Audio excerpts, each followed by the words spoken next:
सोलापूरमध्ये कोणता उद्योग आहे तर चादर चादर कारखाने, कारखाने हा. आणि टॅवेल सूत गिरण्या मॅन्चेस्टर ऑफ इंडिया म्हणायचे फेमस सोलापूरला. होते. ज्या म्हणजे भारतीय स्वातंत्र्य चळवळीमध्ये हम्म.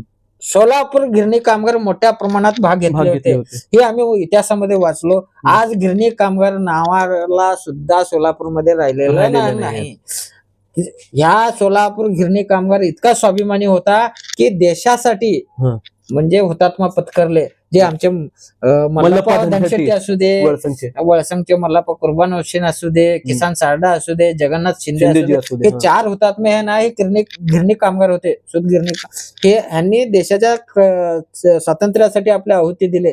त्या असल्या फेमस असणारा गिरणी कामगार आज गडप झालेला आहे, नावारूपाला राहिलेला नाही. मोठं आता जे सूत मिल होतं सोलापूर सूत मिल, ते काय झालं तिथं आता बंगले उभारायला लागले.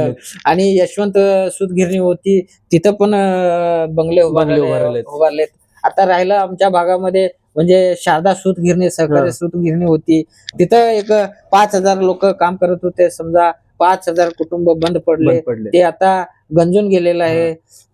राहिला आता आमचं श्री स्वामी समर्थ सूतगिरणी, त्याच्यामध्ये जेमतेम लोक चालू आहे, असं ना तसं चालू ठेवलेलं आहे.